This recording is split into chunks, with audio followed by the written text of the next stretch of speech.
का स्क्वायर इसको मैं कैसे लिख सकता हूँ, आप इस प्रकार लिख लीजिएगा। ठीक है, next 6.67 into 10⁻⁻11 into 6 into 10⁻24 divide by, इसको कर लीजिएगा ओपन, डबल बार मैंने लिख लिया और ये हो जाएगा 10⁻12। ठीक है,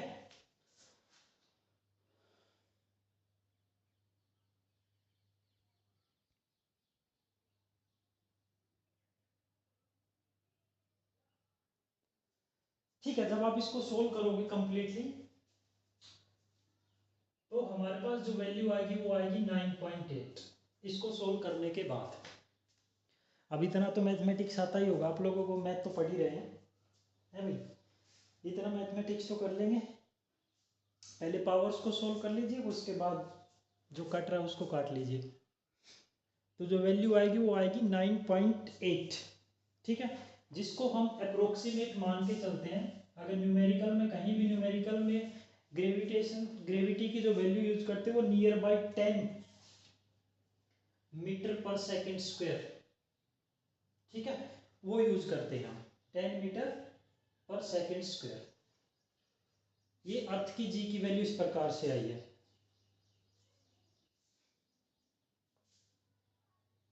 यानी कि ये फॉर्मूला था, कल हमने निकाला था ग्रेविटी का फॉर्मूला,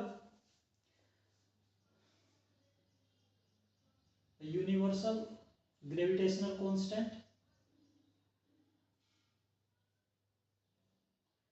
m इज द मास, किसी भी ऑब्जेक्ट का मास जिसका भी आप कैलकुलेट कर रहे हो, और r इज द रेडियस।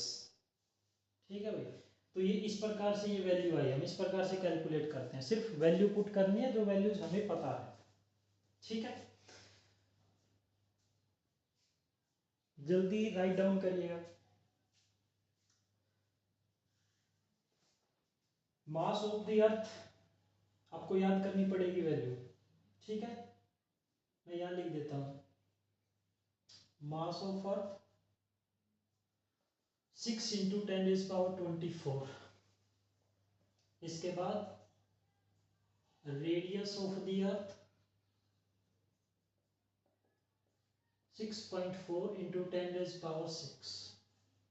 ये दो वैल्यू तो याद होनी चाहिए आपको।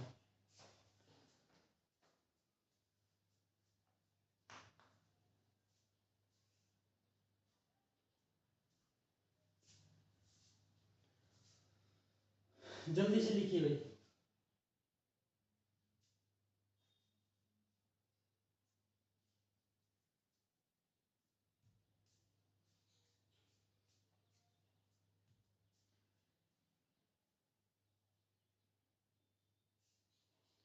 हॉलीडेज कैसे जा रहे हैं आप लोगों के?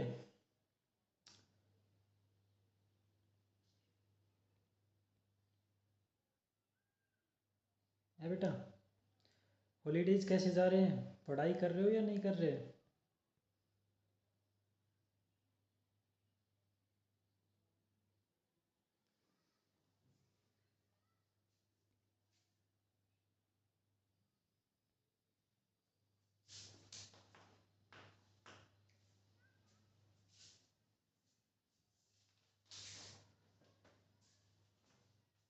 चलिएगा नेक्स्ट।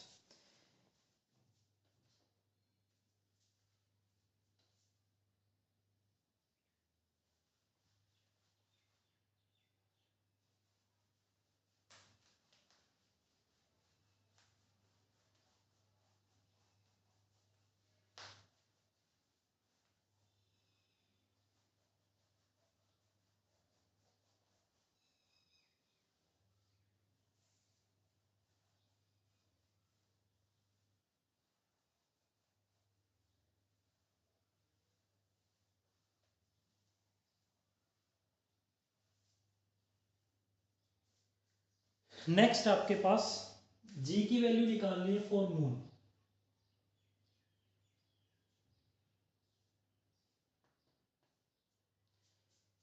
जी की वैल्यू निकालनी है फॉर मून, सेम वही formula, gravity is equal to gravitational constant, m is the mass and r square. क्योंकि मून है तो इसको डिनोट कर दिया एम से, mass of moon and radius of moon. सिर्फ ये करना है। वैल्यू पुट करें, मैं वैल्यू बता देता हूँ आपको। मून का मास है 7.4 इंटू 10⁻²2। मैं लिख देता हूँ, मास of moon 7.4 into 10⁻²2। Mass of moon, moon का मास यानी कि चंद्रमा का मास। ठीक है बेटा। और आपके पास रेडियस ऑफ मून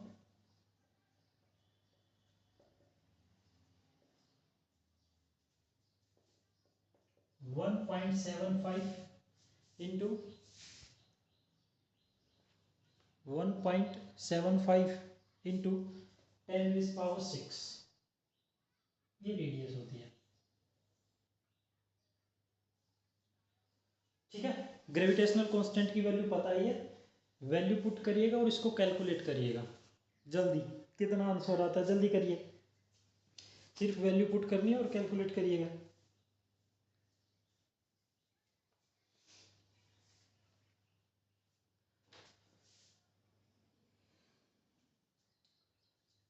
ये आपके पास Vm 6.67 into 10⁻11 into mass of moon 7.4 into 10⁻22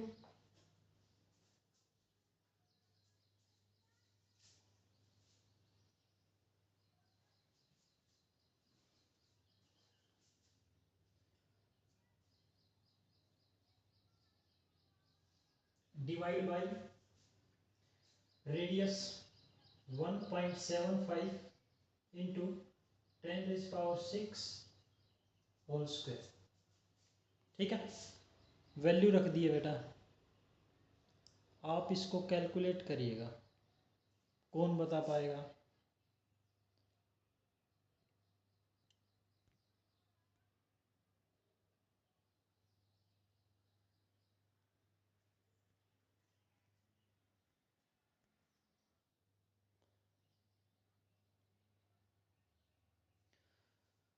जल्दी करिएगा सोल्व।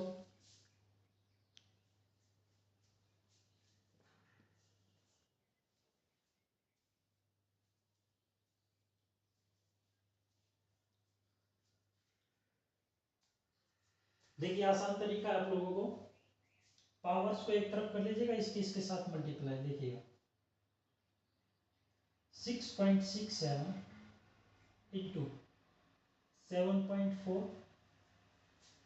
ठीक है। और मल्टीप्लाई में 10⁻11 इंटू 10⁻22। ठीक है भाई। नीचे इसका होल स्क्वायर, तो इसको कैसे करेंगे? 1.75 होल स्क्वायर और ये कितना हो जाएगा? 10⁻12। ठीक है।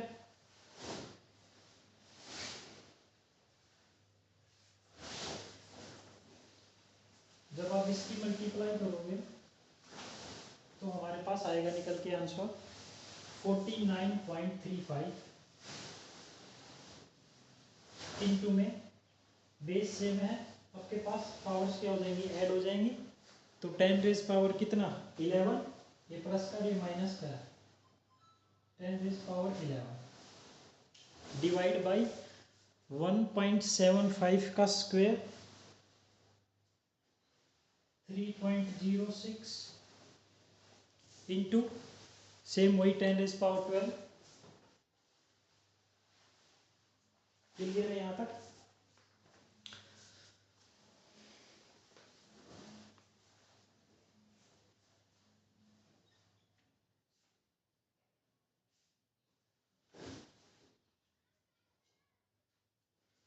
इसको जब इससे डिवाइड करोगे तो ये वैल्यू आएगी मेरे पास Gm is equal to 16.45 into में ये ऊपर जाके ये वैल्यू ऊपर लेके जाओगे तो ये क्या हो जाएगी 10⁻⁻1 क्योंकि 11 और ये 12 यानी ग्रेविटी की वैल्यू ये आ गई हमारे पास। ठीक है, इसको और सोल्व कर सकते हो आप। GM is equal to 16.45 divide by ये -1 है नीचे जाके कितना हो जाएगा प्लस का हो जाएगा यानी कि डिवाइड बाई 10। ठीक है,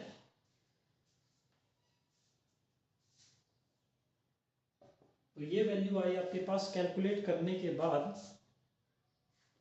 जब कैलकुलेट करने के बाद ये कितना आ गया 1.645। ठीक है भाई, इसको मैं क्या लिख सकता हूँ 1.6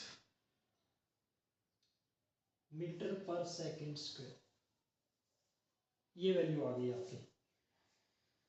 ठीक है जी, ये आई है जी की वैल्यू, ग्रेविटी की वैल्यू मून के लिए।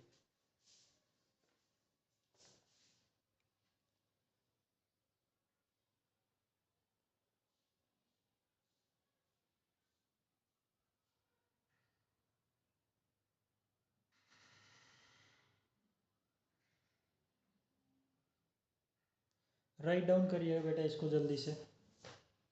सिर्फ हमने वैल्यू पुट की है, बाकी सारा मैथमेटिकल है।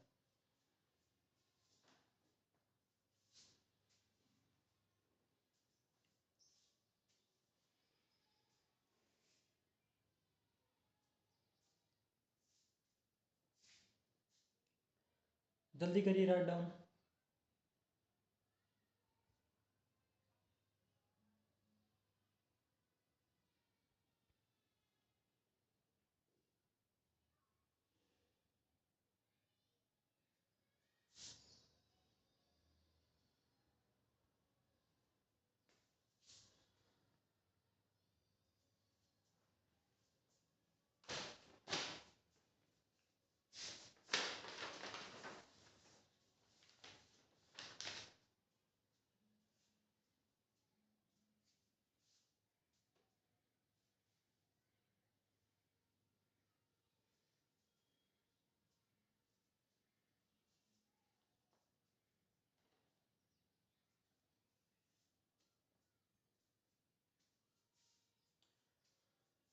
कर लिया बेटा राइट डाउन।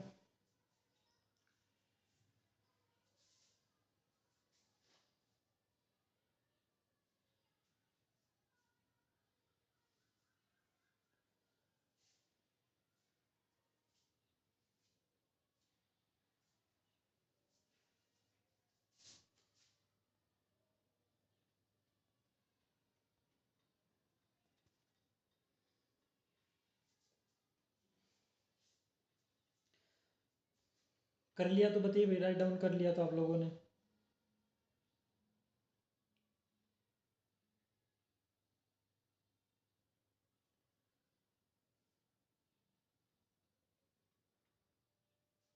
बेटा लिख लिया आप लोगों ने, जल्दी थंब का इंप्रेशन करिएगा, जल्दी लिख लिया तो आगे चलते हैं फिर। टोटल स्टूडेंट है 19, सिर्फ बता रहे हैं 4 स्टूडेंट, बाकी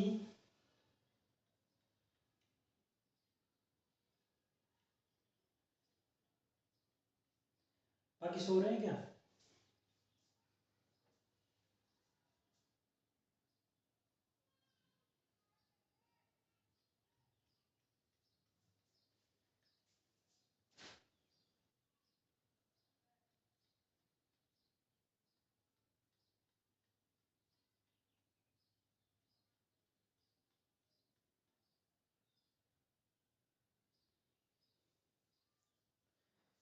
चलिएगा नेक्स्ट हेडिंग लिखिएगा।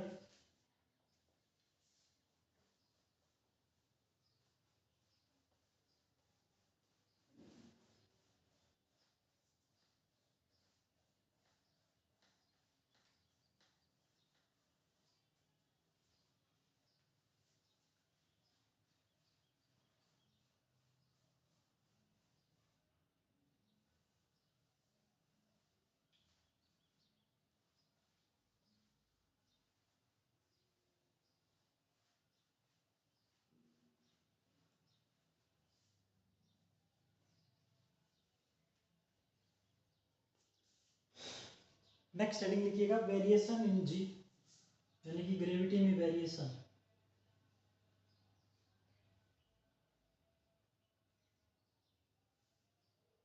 ड्यू टू शेप,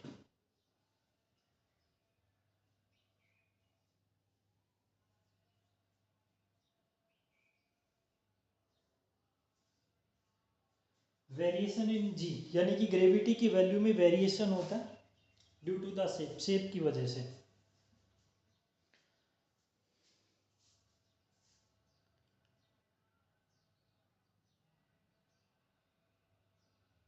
ठीक है भाई।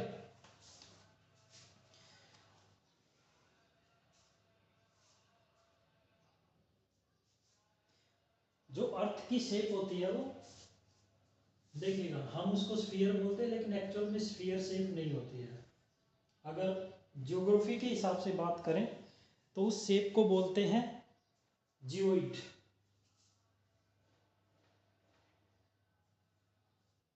ज्योग्राफी के हिसाब से जियोइड बोला जाता है। ठीक है।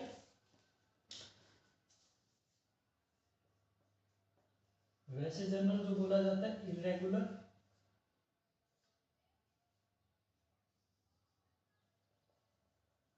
एक मिनट बेटा,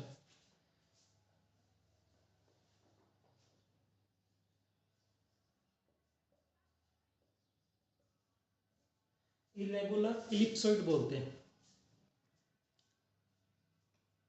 ठीक है, स्फीयर नहीं होती है, यानी कुछ इस प्रकार से होगा।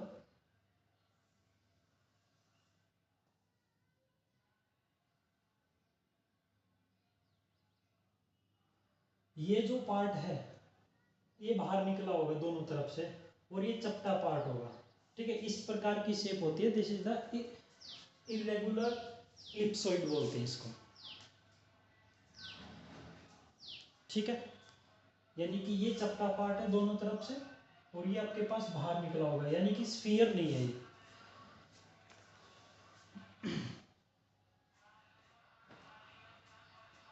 अभी देखिएगा यहाँ पे ये सेंटर है, ये अर्थ की रेडियस एट इक्वेटोरियल।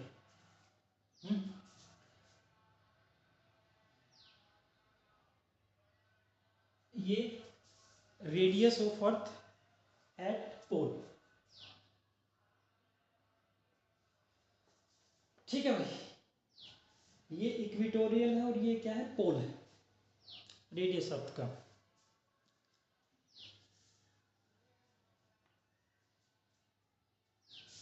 जो आपके पास पोलर रेडियस होगी वो ऑलवेज छोटी होगी, किससे, वो हमेशा छोटी होगी इक्वेटोरियल रेडियस से।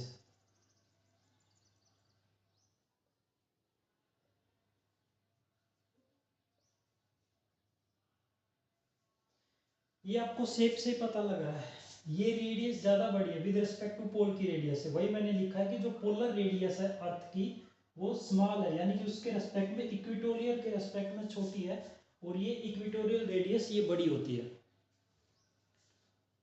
ठीक है बेटा, यहां से आप ये भी लिख सकते हो, radius of pole less than radius of equatorial, यानी कि पोल की जो रेडियस है वो स्मॉल है विद रिस्पेक्ट टू इक्वेटोरियल। तो इसी के रेस्पेक्ट में ग्रेविटी जो होगी पोल पे वो लेस देन होगी ग्रेविटी जो होगी इक्वेटोरियल पे, यानी कि इक्वेटोरियल पे ग्रेविटी ज़्यादा होगी विद रिस्पेक्ट टू पोल के ऊपर। अगर कोई ऑब्जेक्ट यहाँ रखा होगा तो उस पर ज़्यादा ग्रेविटी लगेगी, विद रिस्पेक्ट टू अगर कोई ऑब्जेक्ट पोल पे रखा होगा तो वहाँ पे कम ग्रेविटी लगेगी। इसका मीन्स ये है।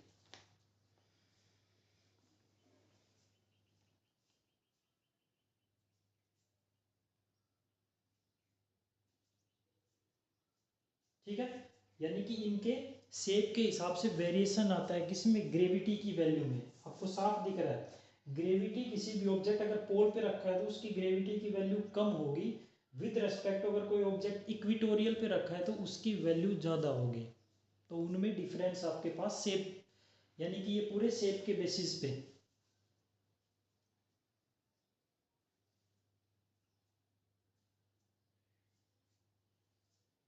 ठीक है, क्योंकि ये चीज तो हमने फॉर्मूले से पढ़ी थी। जो ग्रेविटी होती है वो जीएम यानी कि यूनिवर्सल ग्रेविटेशनल कांस्टेंट मास, और ये आर स्क्वायर। तो जो ग्रेविटी है वो इनवर्सली प्रोपोर्शनल होगी किसके, रेडियस के स्क्वायर के।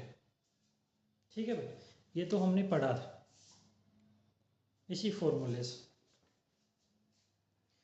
यानी कि जितना ज्यादा रेडियस उतनी ग्रेविटी की वैल्यू कम। ठीक है, जितना रेडियस कम उतनी ग्रेविटी की वैल्यू ज्यादा, इस प्रकार से इनवर्सली मीन्स ये वही चीजें आपको यहां बताई गई है। लिख लीजिएगा बेटा जल्दी से। देखिए हमने क्या पढ़ा है इसमें, वेरिएशन देखा है कि शेप के बेसिस पे वेरिएशन होता है। ठीक है, इसमें बताया गया आपको जो अर्थ की जो शेप है वो ज्योग्राफी के हिसाब से जियोइड बोलते हैं, वैसे उसको होती है इरेगुलर इलिप्सॉइड। ठीक है, स्फीयर नहीं होती है, क्योंकि हम जनरली बोलते हैं कि अर्थ के जो शेप है वो स्फीयर है।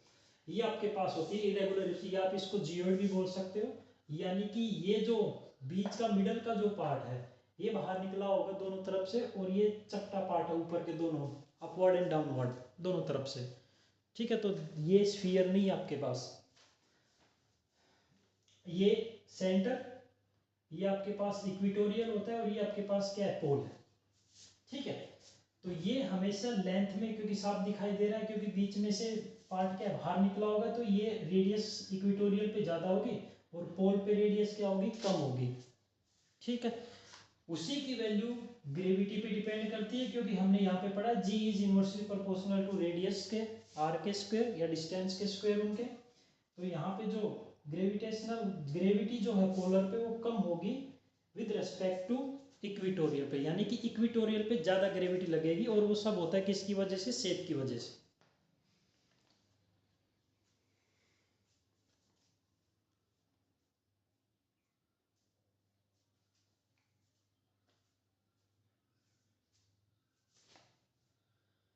लिख लीजिए बेटा जल्दी से।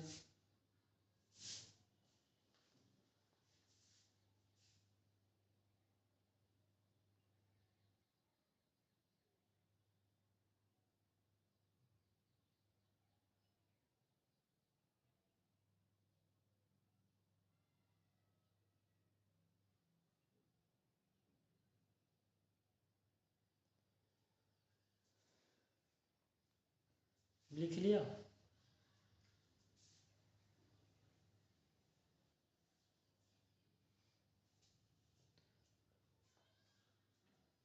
और जिसको नोट्स राइट डाउन करने हैं, आपको प्रीवियस क्लास में भी बताया था, आप चैनल पे जाके देख सकते हो, वहाँ पे आपको वीडियो मिल जाएगी complete.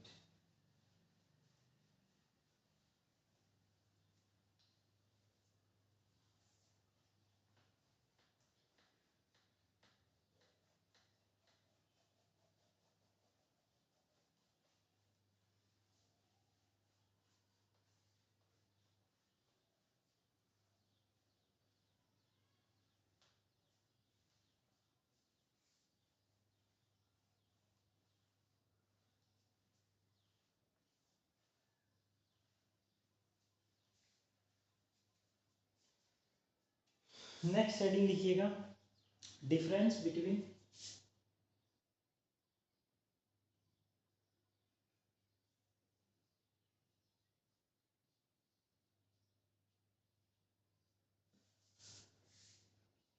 Capital G and small G. Capital G क्या है, यूनिवर्सल ग्रेविटेशनल कांस्टेंट, और स्मॉल जी क्या है, ग्रेविटी। ठीक है, तो दोनों में डिफरेंस की बात कर रहे हैं हम। कई लोगों को लगता है कि दोनों एक ही चीज़ है, capital G and small G. Capital G universal gravitational constant और स्मॉल जी ग्रेविटी। ठीक है, तो एक तरफ लिखिएगा कैपिटल जी और यहाँ पे स्मॉल जी।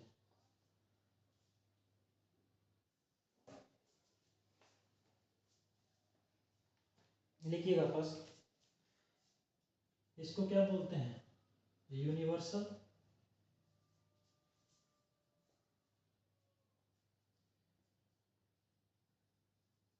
ग्रेविटेशनल कांस्टेंट, ये यूनिवर्सल ग्रेविटेशनल कांस्टेंट, और वो आपके पास क्या हो जाएगा, एक्सीलरेशन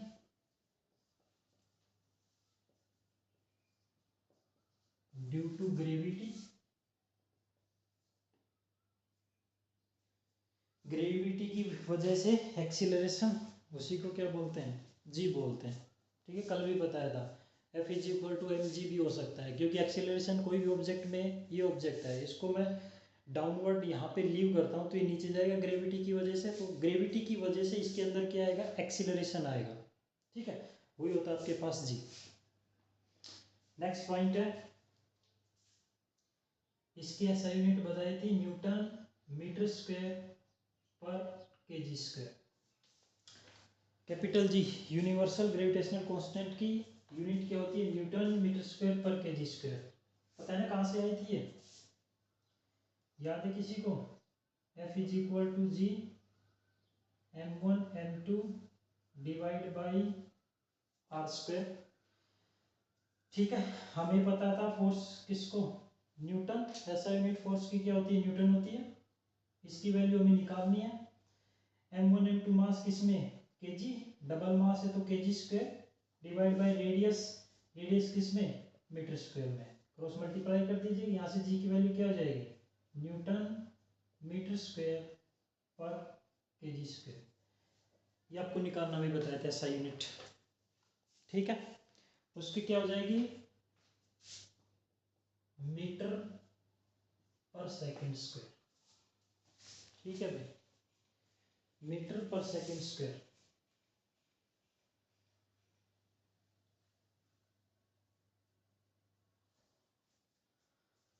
नेक्स्ट लिखिएगा,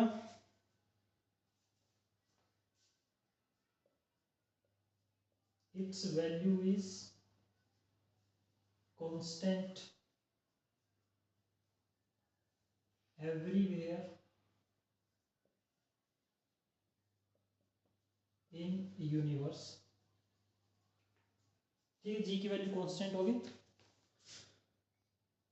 ठीक है भाई, it's value is constant everywhere in universe, जो आपको बता रखी है कितनी, 6.67 इंटू 10⁻⁻11। कहीं भी ये वैल्यू यूनिवर्स में क्या होगी, हमेशा कांस्टेंट, यही रहेगी ये वैल्यू।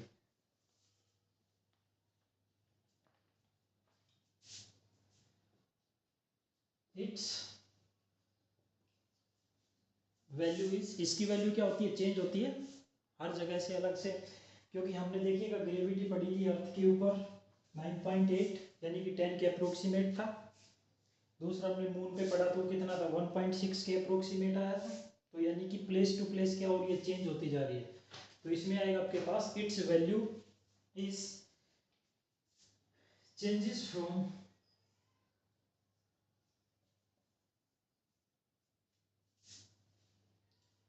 प्लेस टू प्लेस, हर जगह इसकी वैल्यू चेंज होती है। फॉर्मूला भाई G is equal to G M divide by R square.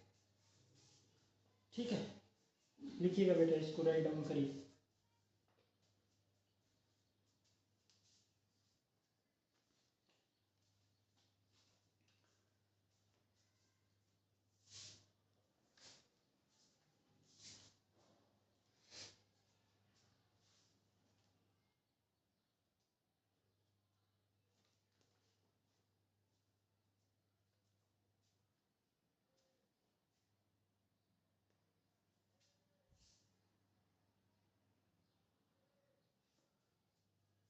जल्दी राइट डाउन करिएगा बेटा।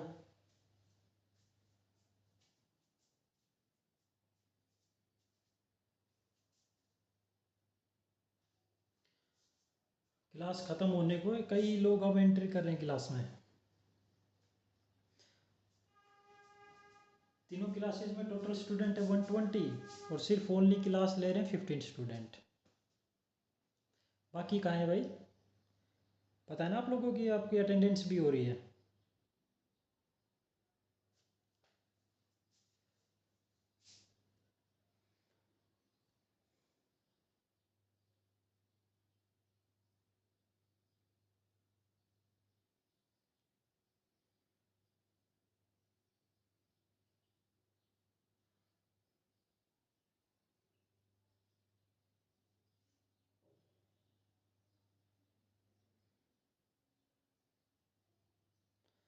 बोलिएगा समझ में आ गया सभी को यहाँ तक? कमेंट्स ऑन हो गए हैं, बताइएगा समझ में आ गया सभी को?